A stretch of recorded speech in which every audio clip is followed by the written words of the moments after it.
The choice between saving one person or the entire world, like the ultimate moral dilemma. Do you want to save this one person's life, or do you want to save the entire world? Because to give some context around that, there's these canon events that happen to every Spider-Man, and if they don't happen, then that particular universe of that particular Spider-Man starts to crumble.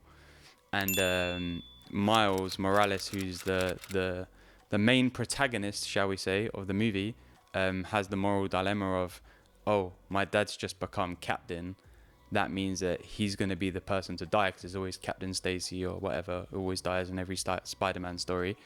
And it's like, do I save him and potentially the rest of my universe crumbles? Or do I let him die? He's my dad. Do I let him die? And everyone else gets to survive. And it's like, what do you want? And what is the cost of what you want?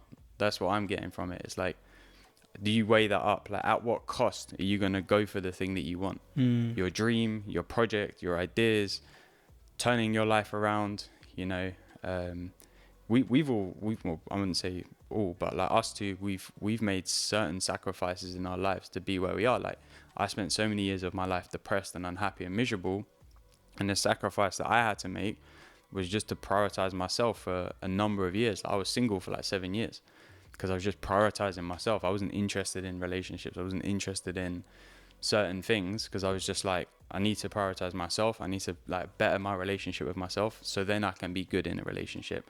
I wanna create or connect to a sense of peace or love for myself, so that then I can share that with someone else. And there's a big sacrifice that comes with that. You know, there's a massive cost for me. You know, especially like throughout the period of, you know, like late 20s into early 30s, that's kind of your prime time of life, as people might say in big quotation marks. And, you know, it's like, are you willing to pay the price for the thing that you want? Are you willing to pay the price of the time that it goes into creating a project or a business? Are you willing to sacrifice or dedicate your daily life to eating healthy, drinking water, getting plenty of sleep, got training 2-3 times a week if you want to have a healthy lifestyle? You know, people, and it's not like, it doesn't have to be a doom and gloom thing, like, oh, it's a big cost and it's a big sacrifice, but it's just like, understand like what is the thing that you're gonna have to do, and what's some of the things that you're gonna have to give up in order to, like, I had to give up biscuits basically. I love biscuits, man. For all of our American viewers and listeners, we're talking about cookies. Put that cookie down now! Cookies, I love them. And here's the extent at which that I love biscuits, right? When I first moved out of my parents' house, I remember having a conversation with my mum, and she was like, oh, I've just realized that you're the one who eats all the biscuits, because since you've left, like, the biscuits don't seem to disappear as quickly. So part of me, like, cleaning up my diet and focusing on my health, is like, I had to give up something that I genuinely enjoy eating. If you put a packet of biscuits here right now, I'd probably eat them all throughout this recording. So there's things like that, you know, just stop drinking alcohol, which it doesn't sound like a big cost, but it has implications of when you go out and how you spend time with your friends and stuff like that. So, you know, it's like, what is the cost of what you actually want, and are you willing to go down that path or not? I like the question that gets asked when they say, like, oh, you can't interrupt this canon event, it's gonna crumble the universe. He's like, how do you know? Like, I think I used to do this a lot, right? I'd catastrophize. Yeah. Still do. Still do, my man. That yeah looked like you fucking related in your. I had to fan myself down after that one. 3 hours later. Oh man, that was really funny. I've forgotten what I was saying. What was I saying? Oh yeah, I was catastrophizing the fuck out of so many little things, and like taking it to massive extremes. And you see Miguel, the Spider-Man 2099, doing that. He's like, no, and he's become so serious because of it. Like, he's in control and he has to keep order and all this shit. And Miles has the innocence / arrogance of youth on his side. He's like, yeah, but how do you know? And they're like, no, we're following these rules. Shut up. You don't know what we're doing, blah, blah. He's like, nah, man, that might not be true. And I really like playing with this question at the moment. Do you want that to be true? That on its own. And sometimes people are like, oh, but you don't get it. This is my personality. I'm just, hey, do you want that to be true? Not it feels true. Fuck all of that. It's choice. What do you want? And I really like that.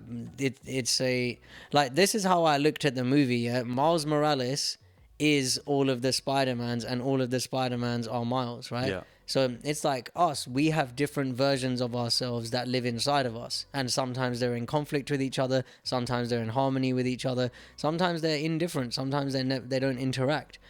And the seriousness of Miguel and the carefree, like, happy-go-lucky, or like a really hopeful part of Miles, it's like parts of us that exist, the catastrophizing part and the hopeful part.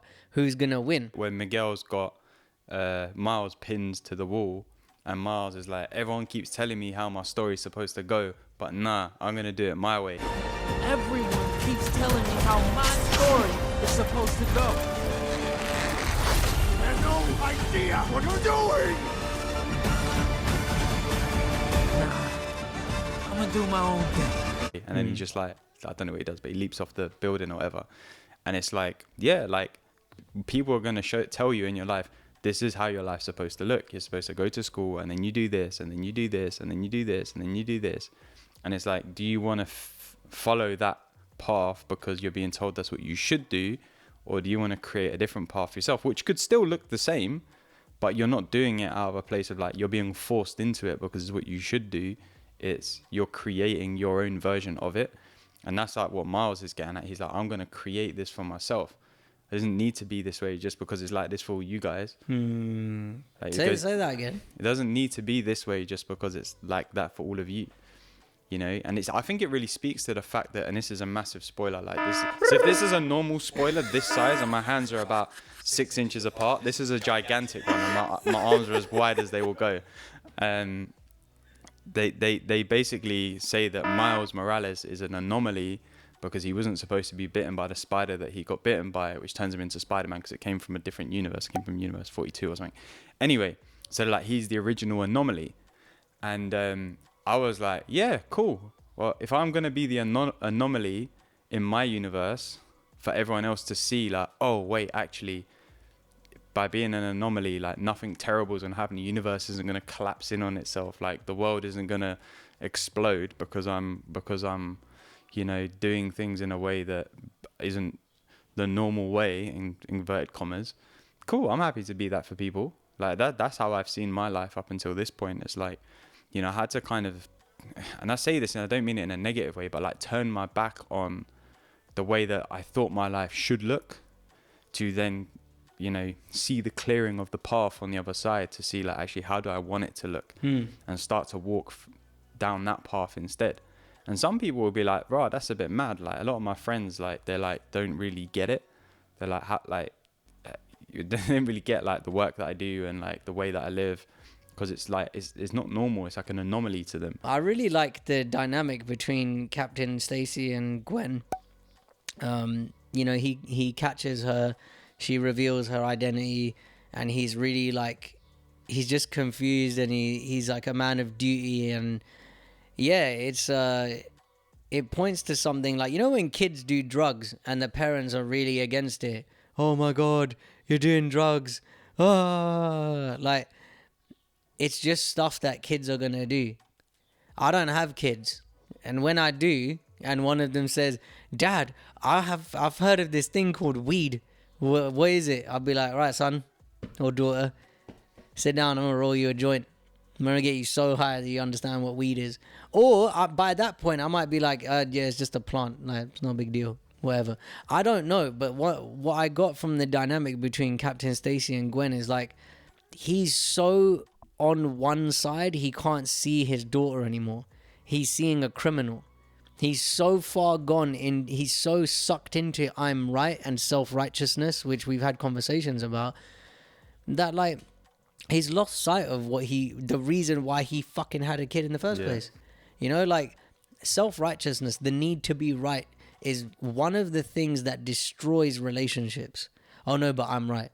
Oh no, so because I'm right, you need to give me an explanation. If I don't like your explanation, fuck you because I'm right. And it's I've had this for years with my mom and dad.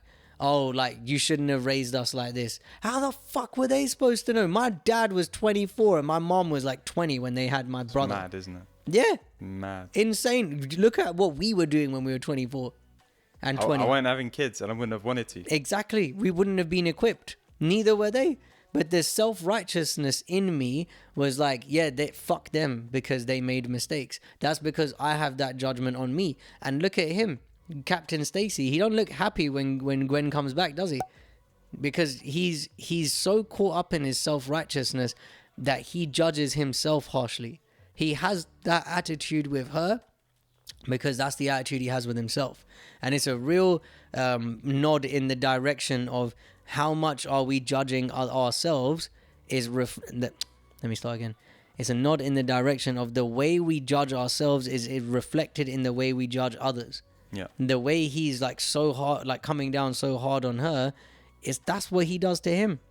And when she said, you look thin, you've lost weight, I'm not fucking surprised. Sitting around judging all day, it's tiring.